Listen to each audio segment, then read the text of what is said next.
ভালোবাসার সকল রকমের ভিডিও পেতে আমাদের চ্যানেলটি সাবস্ক্রাইব করুন। সবার আগে ভিডিও পেতে বেল বাটনে ক্লিক করুন।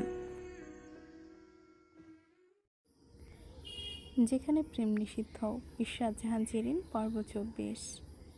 মেয়ের বাড়ির ড্রয়িং রুমটা আজ যেন একটা কুরুক্ষেত্র। আবরাজের হঠাৎ বিয়ে আর 20 টাকার কাবিন নিয়ে বাড়ি ফেরার রেশ এখনও কাটেনি। তার উপর নৈশি ইসলামের মতো দাপুটের নেত্রীকে বাড়ির বউ করে আনা মানেই ঘরে আসতো একটা আগ্নেয়গিরি পুষে রাখা। সোফায় পা ছড়িয়ে বসে আছে সাজ, তার কাঁধে চিরস্থায়ী শত্রু কম বন্ধু শালিক পাখি চিকু। চিকু কিছুক্ষণ পরপরই সাজের কানে কামড়ে ধরছে, আর সাজ বিকট শব্দে চিৎকার করছে।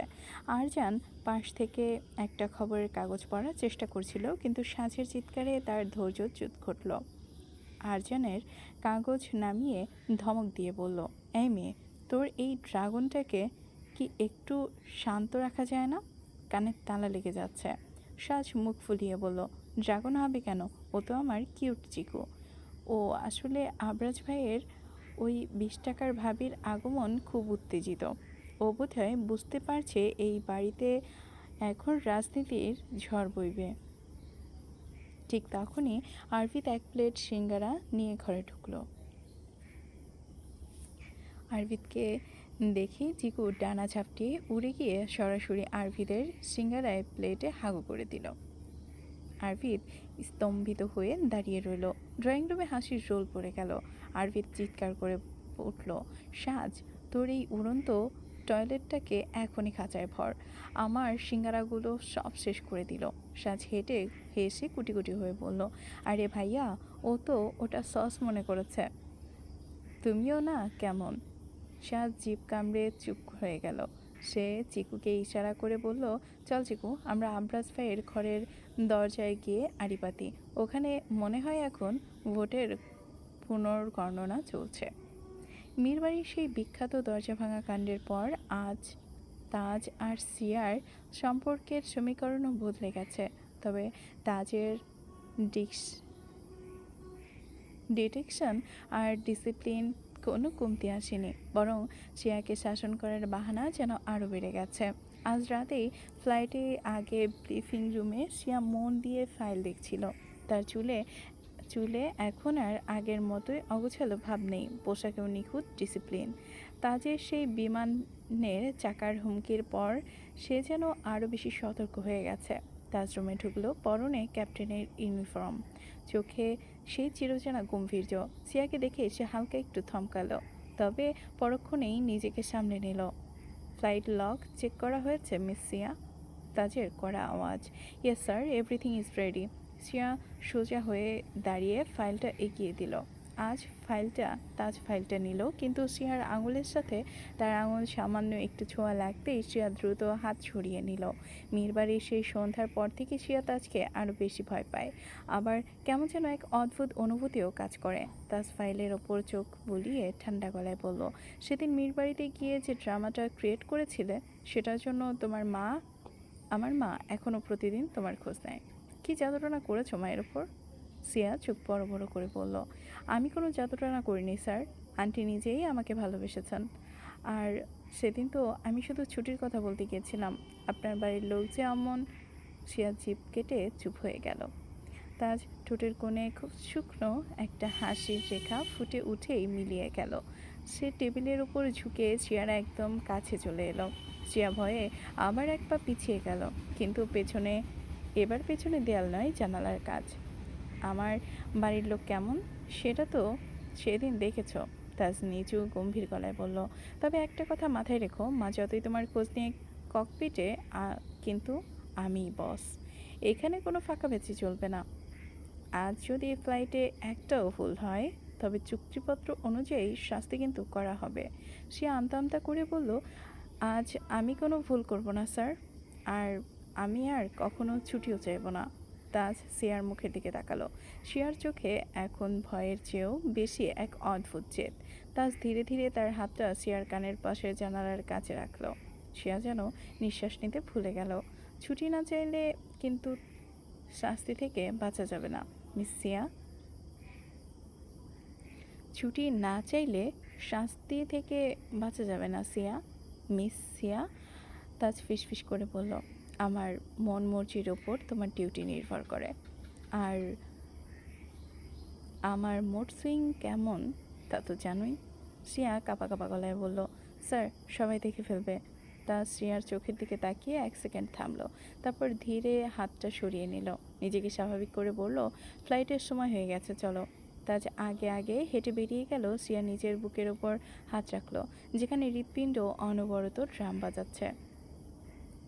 এই মানুষটার ডিসিপ্লিনের আড়ালে যে কী চলে তা বোঝা বড় দায়। সে একটা দীর্ঘশ্বাস ফেলে তাজের পেছনে পেছনে হাঁটা দিল। সেদিন সেই নাটকীয় ক্লাইম্যাক্স শুটিং আর আরিয়ানের সেটে মাতলামির কাণ্ডর পর কেটে গেছে বেশ কয়েকটা দিন। সিনেমা ইনস্টিটিউটে এখন একটাই গরম খবর, ডিরেক্টর মীর আফরোজ প্রাণ নিজেই তার ছবির নতুন নায়ক। এই কয়েকদিনে প্রাণের ভেতরের দুনিয়া পুরোপুরি ওলটপালট হয়ে গেছে। এখন চোখ বন্ধ করলেই সে স্ক্রিপ্টের অক্ষরের বদলে প্রত্যাশার সেই মায়াবী চোখ জোড়া দেখতে পায়। প্রাণ নিজেকে হাজার বুঝিয়েও ব্যর্থ হয়েছে। সে বুঝে গেছে প্রত্যাশাকে ছাড়া তার আর কোনো গতি নেই। কিন্তু সমস্যা হলো, সরাসরি প্রেমের প্রস্তাব দেওয়া বা দুর্বলতা প্রকাশ করা প্রাণের ডিকশনারিতে নেই। সে চায় প্রত্যাশা নিজেই তার এই মায়াজালে জড়িয়ে পড়ুক, অথচ টের যেন না পায় যে পুরো সত্যটা আড়ালে প্রাণের হাতে। আজ নতুন সিটের পেছনে এনে একটি ডামি রিহার্সেলের আয়োজন করেছে প্রাণ। তবে চতুর ডিরেক্টর আজ পুরো ইউনিটকে ছুটি দিয়ে দিয়েছে, শুধু ডেকে পাঠিয়েছে প্রত্যাশাকে। লোনের এক কোণে কাঠের চেয়ারে বসে কফি খাচ্ছিল প্রাণ, পরনে কালো স্যুট, হাতা দুটো কোনোই পর্যন্ত গোটানো। দূর থেকে প্রত্যাশাকে আসতে দেখেই তার বুকের ভেতরটা এক অদ্ভুত ছন্দে নেচে উঠল, তবে মুখে সে ফুটিয়ে তুলল সেই চিরচেনা গম্ভীর কঠোর ভাব। প্রত্যাশা এসেই একটু দূরত্ব বজায় রেখে দাঁড়ালো। চারদিক ফাঁকা দেখে সে কিছুটা অবাক। প্রাণ ভাইয়া, দুঃখিত। প্রাণ, আজকে সেটে আর কেউ নেই কেন? কো আর্টিস্টটা কোথায়? প্রাণ কফির কাপে একটা চুমুক দিয়ে অত্যন্ত উদাসীন গলায় বলল, আজকে কোনো কো আর্টিস্টের শট নেই। শুধু একটা শুধু একটা ইমোশনাল সিনের স্ক্রিপ্ট রিডিং আর ক্লোজ আপ রিহার্সেল হবে। ভিড়ের মধ্যে ইমোশনাল আসে না, তাই সবাইকে ছুটি দিয়েছে। ও, প্রত্যাশার বুক থেকে একটা হালকা নিঃশ্বাস ফেলল। এই মানুষটা যে কখন, সে এখনও পুরোপুরি বুঝে উঠতে পারেনি। কখনো সে এত কেয়ারিং, আবার কখনো এমন বরফের মতো ঠান্ডা। বসো এখানে। প্রাণ তার পাশের খালি চেয়ারটা দেখিয়ে দিল। প্রত্যাশা বসার পর প্রাণ একটা স্ক্রিপ্টের পাতা তার দিকে এগিয়ে দিল। সিনটা ভালো করে বোঝো, এখানে নায়ক নায়িকার মধ্যে কোনো সংলাপ নেই, শুধু আই কন্ট্যাক্ট। নায়ক এই দৃষ্টিতে নায়িকার দিকে তাকিয়ে থাকবে, আর নায়িকা তার চোখের ভাষা পড়ে রিয়্যাক্ট করবে। এটা একটা সাইকোলজিক্যাল টুইস্টের মতো। শুরু করো। প্রত্যাশা স্ক্রিপ্টটা হাতে নিয়ে একটু অস্বস্তিতে পড়ল। কোনো সংলাপ ছাড়া শুধু তাকিয়ে থাকা, এটা কিভাবে সম্ভব স্যার? একজন ভালো অভিনেত্রীর জন্য সব সম্ভব প্রত্যাশা। প্রাণ চেয়ারটা টেনে প্রত্যাশার একদম মুখোমুখি নিয়ে এলো। দুজনের মাঝখানে দূরত্ব এখন এক হাতও নয়। প্রাণের শরীর থেকে আসা মৃদু পুরুষালী পারফিউমের গন্ধটা প্রত্যাশার মগজে গিয়ে ধাক্কা দিল। Camera rolling, in my mind, action. প্রাণ ফিসফিস করে বলল। প্রাণ নিজের চোখের সমস্ত কঠোরতা এক নিমিষে ধুয়ে মুছে ফেলল। সেখানে এমন খেলা করছে এক মহাসমুদ্রের মতো গভীরতা, তীব্র ব্যাকুলতা আর এক সমুদ্র মায়া। সে পলকহীনভাবে তাকিয়ে রইল প্রত্যাশার চোখের দিকে। প্রাণের সেই চোখের চাহনি এত তীব্র এবং এত জীবন্ত ছিল যে প্রত্যাশার মনে হলো সে যেন কোনো এক অতুল গহ্বরে তলিয়ে যাচ্ছে। প্রত্যাশার প্রথমে পেশাদারিত্ব বজায় রাখার চেষ্টা করেছিল, কিন্তু প্রাণের চোখের সেই অবাধ্য ওলটপালট করা চাহনির সামনে সে বেশিক্ষণ টিকতে পারল না। তার নিজের অজান্তেই বুকের ভেতর ধকপকানি বেড়ে গেল, চোখের পাতা কাঁপতে লাগলো। সে দৃষ্টি সরিয়ে নেওয়ার চেষ্টা করতেই প্রাণ খুব আলতো করে পরম মমতায় প্রত্যাশার থুতনিটা ধরে আবার নিজের দিকে ফেরালো। স্পর্শটা এতটাই মৃদু ছিল যে মনে হলো একটা প্রজাপতি এসে বসলো। দৃষ্টি সরাবে না প্রত্যাশা, চরিত্রের ভেতরে ঢোকো, অনুভব করো এই লোকটা তোমাকে কতটা চায়। প্রত্যাশা করার স্বর এখন মখমলের মতো নরম। প্রাণের গলের স্বর এখন মখমলের মতো নরম, অথচ মাদকতায় ভরা। প্রত্যাশা ঢোক গিলল, তার সারা শরীর এক অদ্ভুত শিহরণ বয়ে গেল। সে কাঁপা কাঁপা গলায় বলল, স্যার, এটা কি সত্যি শুধু অভিনয়? আপনার চোখ অন্য কিছু বলছে। প্রাণ মনে মনে হাসল। বাজিটা সে জিততে শুরু করেছে, মেয়েটা গলতে শুরু করেছে, কিন্তু মুখে সে অত্যন্ত নিখুঁতভাবে একটা পেশাদারির বিরক্তি ফুটিয়ে তুলল। হাতটা সরিয়ে নিয়ে একটু পেছনে হেলান দিয়ে বসল। অবশ্যই অভিনয়, মিস প্রত্যাশা।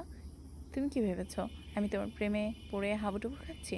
প্রাণ কড়া গড়ায় বলল, যদিও তার নিজের ভেতরে এখন আনন্দের তুফান বইছে। আমি একজন ডিটেক্টর।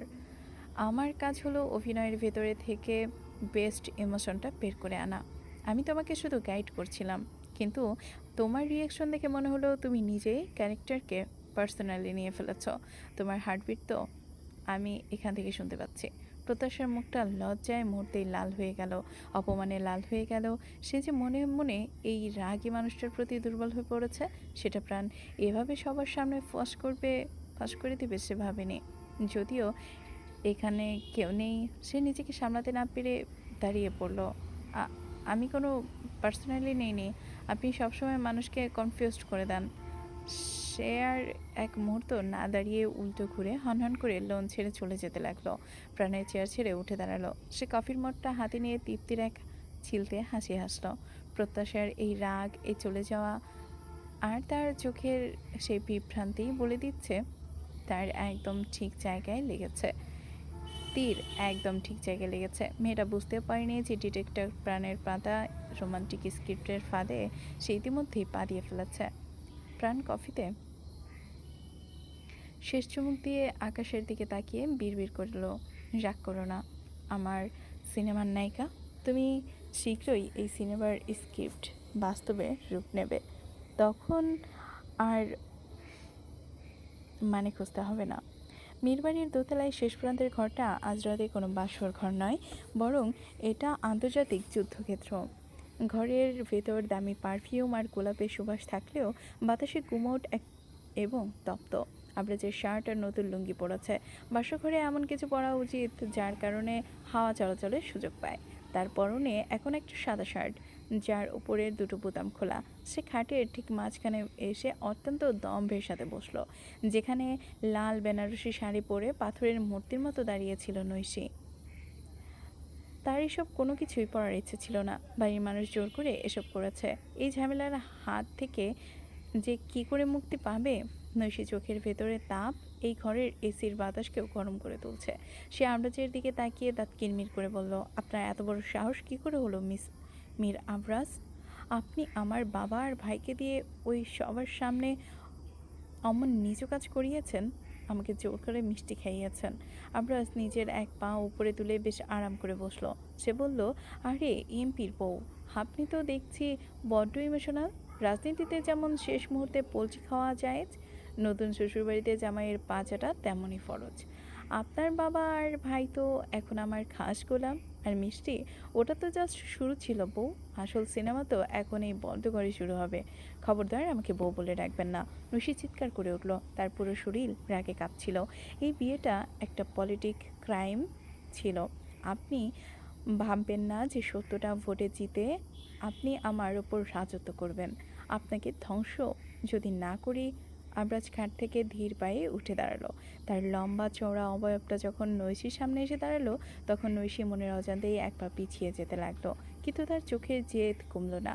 আবরাজ হঠাৎ করে অত্যন্ত দ্রুততার সাথে নৈশির কোমরটা এক হাতে জড়িয়ে ধরে তাকে নিজের বুকের উপর লেপ্টে নিল। নৈশি চমকে উঠে আবরাজের বুকে ধাক্কা দিতে চাইল, কিন্তু আবরাজের লোহার মতো শক্ত হাত তাকে 1 ইঞ্চিও নড়তে দিল না। ধ্বংস করতে চাইলে নিজের ইগোটা আগে বিসর্জন দিতে হয় নৈশি ইসলাম। আবরাজ নৈশির চিবুকটা নিজের অন্য হাতের আঙুল দিয়ে শক্ত করে চেপে ধরে মুখটা উঁচু করলো। দুজনের চোখাচোখি তখন যেন দুটো তলোয়ারের লড়াই। আবরাজ অত্যন্ত ঠান্ডা কিন্তু নড়া কড়া গলায় বলল, আপনি এখন মাত্র 7 ভোটে হেরে আমার ঘরে বন্দি এক কয়েদি, আর এই ঘরের জেলার হচ্ছে আমি। কাল সকাল থেকে এই মেয়েবাড়ির প্রাচীন নিয়ম অনুযায়ী আপনাকে চলতে হবে। ওই মডার্ন 3 পিস আর পলিটিক্যাল ভূষণ ভুলে গিয়ে মেয়েবাড়ির বউদের মতো ডাইনিং টেবিলে আসবেন। মনে থাকে যেন। নৈশি এক ঝটকায় আমরাজের হাতটা ছড়িয়ে দিয়ে নিজের শাড়িটা ঠিক করলো। সে অত্যন্ত তপ্ত গলায় বলল, আমি হারিনি আবরাজ, মনে রাখবেন। সময় আসুক এই 7 ভোটের হিসাব আমি আপনার কাছ থেকে সুদে আসলে উসুল করব। আগে আমি বাসর সেরে 20 টাকা উসুল তো করি। আমরা চেকিয়ে আসতে গেলেই হোঁচট খেয়ে তার লুঙ্গি খুলে যায়। সে লুঙ্গির বেহাল দশা দেখে বলে ওঠে, সর্বনাশ। তারপর নৈশির দিকে তাকাতেই নৈশি বলে ওঠে, ছি, লুঙ্গি সামলাতে পারে না, আসছে দেশ সামলাতে। আমরা জলদি লুঙ্গির গিট ভালো করে পরে নেয়। লুঙ্গির নিচে ভাগ্যিস ওটা পড়েছিল। সে ভালো করে গিট দিয়ে নৈশিকে চোখ মেরে বলল, একটু তো আপোষহীন নৈত্রী, আপনার শাড়িও ঠিক থাকবে না, দেখব তখন আপনি কি করে শাড়ি সামলান। চলবে। পরবর্তী পর্ব পেতে অবশ্যই আমাদের সাথেই থাকবেন। Thank you for watching.